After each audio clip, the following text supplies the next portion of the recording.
JCB repair वाला। राम सिंह एक mechanical engineer था।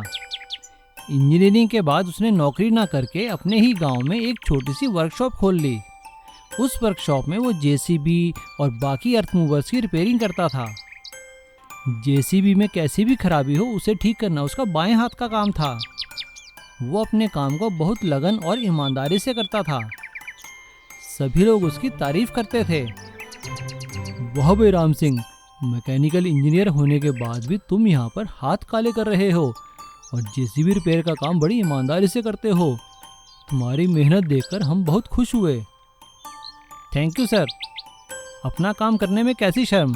मैकेनिकल इंजीनियर हूँ तो क्या हुआ, काम तो काम ही होता है ना सर। तुम्हारे विचार सुनकर मुझे बहुत अच्छा लगा। आज से मेरी कंपनी की सभी जेसीबी तुम ही रिपेयर करोगे। Thank you sir. Ram Singh के पास काम की कमी नहीं थी। उसने अपनी सहायता के लिए अपने वर्कशॉप में 3-4 लड़कों को भी रखा था। एक साल काम की आपाधापी से थकान मिटाने के लिए राम सिंह अपने परिवार के साथ हिल स्टेशन पर घूमने जा रहा था। लेकिन तभी रास्ते में काफी ट्रैफिक जाम हो गया। राम सिंह ने गाड़ी से उतरकर पूछा, क्या बात है भाई साहब, इतना ट्रैफिक जाम क्यों है? कुछ नहीं भाई साहब, यहाँ से 1 किलोमीटर आगे बहुत बड़ा लैंडस्लाइड हुआ है और एक मकान उसमें दब गया है। पुलिस और प्रशासन बचाव की कोशिश कर रहा है। उस मकान के अंदर 6 लोग फंसे हुए हैं। राम सिंह गाड़ी से उतरकर पैदल ही आगे देखने के लिए निकल पड़ता है। वहां पर एक जेसीबी बचाव कार्य में लगी हुई थी।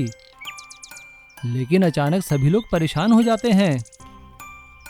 अरे भाई क्या हुआ, जेसीबी क्यों रोक दी? सर लगता है इसमें कोई खराबी आ गई है, मैं देखता हूँ अगर ठीक हो जाए तो। अरे देखो भाई जल्दी करो, मकान में लोग फंसे हुए हैं, उनको बचाना बहुत जरूरी है। दूसरी जेसीबी आने में पता नहीं कितना समय लगे। वहां खड़ा राम सिंह ये बातें सुन रहा होता है।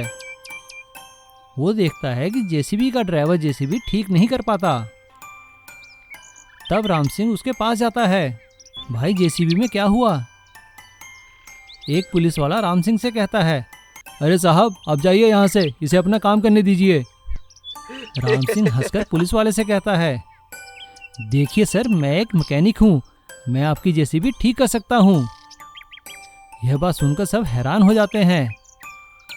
राम सिंह 10 ही मिनट में जेसीबी ठीक कर देता है और दोबारा से बचाव कार्य शुरू हो जाता है और जेसीबी समय पर मलबा हटाकर मकान में फंसे लोगों को बचा लेती है। जेसीबी देखते ही देखते सारा मलबा साफ कर देती है। सभी लोग राम सिंह का धन्यवाद करते हैं। अरे नहीं सर, धन्यवाद की क्या बात है, ये तो मेरा फर्ज था। और सड़क खुलते ही राम सिंह अपनी छुट्टी मनाने हिल स्टेशन की ओर निकल पड़ता है।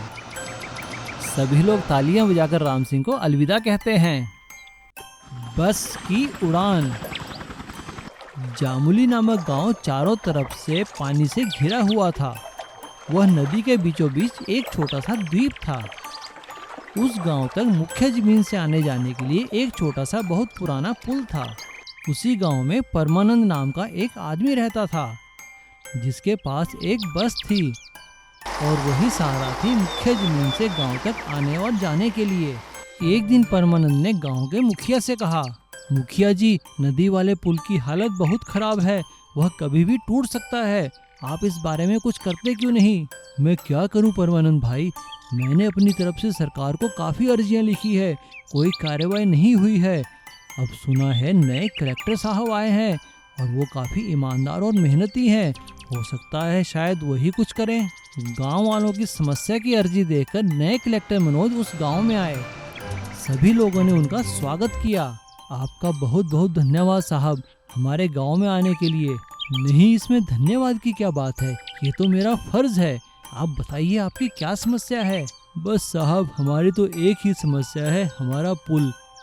आप उसे नया बनवा दीजिए, हमारी सारी समस्याएं दूर हो जाएंगी। हाँ हाँ ठीक है, मैं अपनी तरफ से कोशिश करूँगा। और वो गांव का नया पुल बनाने के लिए जल्द से जल्द सरकार से मंजूरी करवा लेते हैं। लेकिन पुल बनने में तो समय लगना ही था। एक दिन इस पूरे इलाके में काफी जोर का तूफान आता है। नदी का पानी बढ़ता ही जाता है। एक दिन तो इतना भयंकर तूफान आया कि पुराना पुल टूटकर नदी में गिर गया। सभी गांव वाले परेशान हो गए। अरे अब हम क्या करेंगे, हम लोग तो डूबकर मर ही जाएंगे, हमारा तो आने जाने का साधन भी नहीं रहा।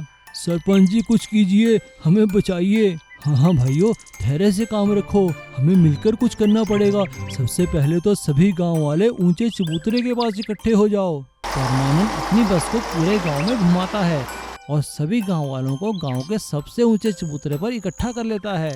तभी उन्हें हेलीकॉप्टर के उड़ने की आवाज सुनाई देती है। हेलीकॉप्टर के अंदर नए कलेक्टर मनोज होते हैं। गांव वालों, तुम घबराओ मत, मैं तुम्हारे बचाव के लिए आया हूँ। लेकिन एक नई समस्या पैदा हो जाती है। हेलीकॉप्टर सिर्फ 2 ही बार वहाँ से उड़ान भर सकता था। यह देखकर परमानंद के दिमाग में एक विचार आता है। कलेक्टर साहब, आप नीचे रस्सा फेंकिए, मैं अपनी बस को इससे बांध लूंगा और बस में सभी लोगों को बिठाकर उस तरफ ले जाएंगे। वो सभी ऐसा ही करते हैं और सभी लोगों को मुख्य जमीन पर सुरक्षित पहुंचाया जाता है और इस तरह से परमानंद की बस उड़ान बस बनकर सभी लोगों को बचा लेती है। हवाई रिक्शा। कई साल पहले एक गांव में गिरधारी नाम का एक व्यक्ति रहता था। वो रिक्शा चलाता था। उसका एक पोता था बंटी। बंटी के माता पिता बचपन में ही गुजर गए थे। बंटी को उसके दादाजी ने ही पाला था। एक दिन गिरधारी लाल अपने रिक्शा के पास जाते जाते गिर जाता है। बंटी भागकर अपने दादाजी को उठाता है। अरे दादाजी उठिए, क्या हुआ आपको? अरे कुछ नहीं बेटा, बस थोड़ी सी कमजोरी है, ठीक हो जाऊंगा। बंटी भागकर वैद्य जी को बुलाकर लाता है। वैद्य जी गिरधारी लाल का चेकअप करते हैं और उन्हें दवाई देते हैं, लेकिन वह बंटी को एक कोने में ले जाकर अकेले में बोलते हैं, देखो बंटी, मैंने अभी तुम्हारे दादाजी का इलाज कर दिया है, लेकिन बेटा मुझे लगता है शायद उन्हें कैंसर है, तुम्हें उनका ध्यान रखना होगा। बंटी के दादाजी ने बंटी से पूछा, क्या बात है बेटा बंटी, क्या कहा वैद्य जी ने? अरे कुछ नहीं दादाजी, आप बिल्कुल ठीक है, मामूली सा बुखार है, आप 2-4 दिन में ठीक हो जाएंगे। और आप रिक्शा की बिल्कुल फिक्र ना करें, मैं अब इतना बड़ा तो हो गया हूँ कि रिक्शा चला सकता हूँ। अगले ही दिन से बंटी रिक्शा चलाने लगा, लेकिन बंटी की उम्र देखकर उसके रिक्शा में कम लोग बैठते थे। वह दिन भर मेहनत करता और रात में दादाजी की सेवा करता।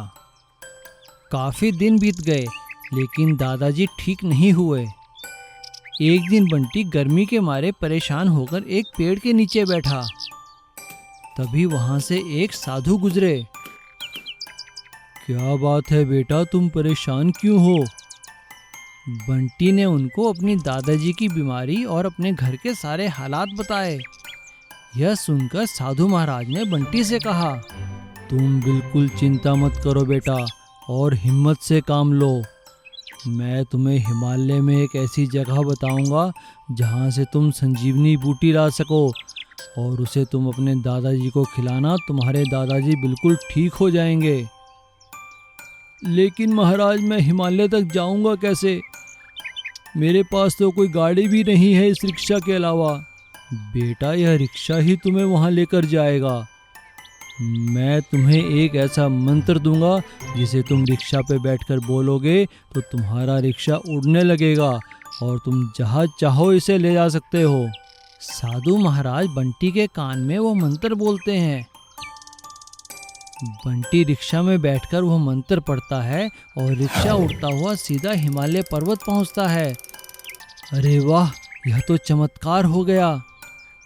और बंटी वहां से संजीवनी बूटी लाकर अपने दादाजी को खिलाता है। उसके दादाजी ठीक हो जाते हैं।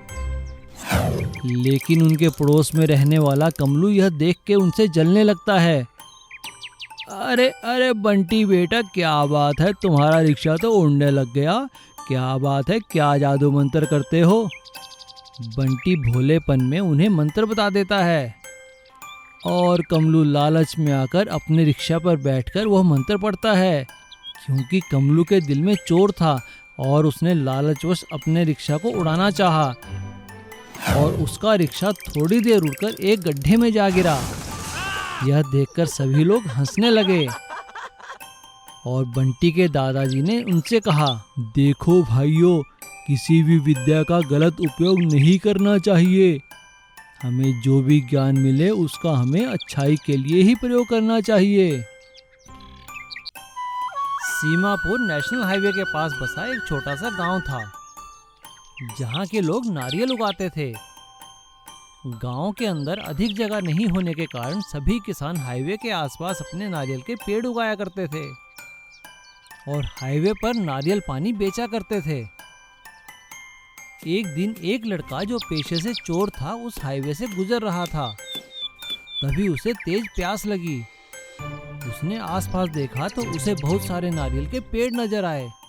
वो झट से एक नारियल के पेड़ पर चढ़ा और नारियल तोड़कर पानी पीने लगा। उसे नारियल का पानी बहुत ही अच्छा लगा। अरे वाह, यह नारियल पानी तो बहुत ही मीठा है। क्यों ना मैं नारियल चोरी करना शुरू करता हूँ और इन्हें ले जाकर शहर में बेच दिया करूँगा। अब वो चोर रोज रात को आता और नारियल तोड़कर वहाँ से ले जाकर शहर बेचता। सीमापुर के किसान परेशान होने लगे। अरे भाइयों, लगता है कोई हमारे नारियल चोरी कर रहा है। देखो, कल शाम को मेरे पेड़ पर कितने नारियल थे और सुबह आने पर एक भी नहीं है। हाँ, मुझे भी ऐसा लगता है। हमें पुलिस थाने जाकर कंप्लेंट लिखानी चाहिए। लेकिन पुलिस उनका मजाक उड़ाती है। अरे क्या बात है मुखिया, मजाक के लिए तुम्हें पुलिस ही मिली है? कोई नारियल भी चुराएगा भला? हाँ जनाब, कोई हमारे रात को नारियल चुरा कर ले जाता है। अरे नारियल चुराना कोई बच्चों का खेल है क्या? तुम तो ऐसे कह रहे हो जैसे नारियल नहीं लीची है कि खड़े खड़े तोड़ ली और चुरा ली। सभी गांव वाले मायूस होकर वहां से चले जाते हैं। तभी गांव का एक लड़का बिरजू मुखिया से कहता है, मुखिया चाचा, चोर को पकड़ने के लिए हमें ही कुछ करना पड़ेगा। क्यों ना हम कुछ ऐसा करें कि जिससे चोर लालच में आ जाए। हाँ बेटा, तुम ठीक कहते हो, लेकिन हम क्या कर सकते हैं? बिरजू मुखिया के कान में कुछ कहता है और अगले ही दिन मुखिया सभी आसपास के गांवों में घोषणा करवा देता है, सुनो सुनो सुनो, सीमापुर गांव में नारियल तोड़ने की एक प्रतियोगिता होगी, जिसमें जीतने वाले को एक गोल्डन बाइक इनाम में दी जाएगी। लेकिन प्रतियोगिता की एक शर्त होगी कि रात के अंधेरे में नारियल तोड़ने पड़ेंगे। गोल्डन बाइक के लालच में चोर प्रतियोगिता में आ पहुंचता है। प्रतियोगिता शुरू होती है। चोर के अलावा कोई भी अंधेरे में नारियल तोड़ नहीं पाता। मुखिया समझ आता है कि यही चोर है। सभी गांव वाले उसे पकड़कर उसकी पिटाई करते हैं। मार खाने के बाद चोर अपना अपराध कबूल कर लेता है और इस तरह गोल्डन बाइक के लालच में गांव का चोर पकड़ा जाता है और गांव वालों के नारियल बच जाते हैं। मुखिया और गांव वाले खुश होकर गोल्डन बाइक बिरजू को इनाम में दे देते हैं। Please subscribe.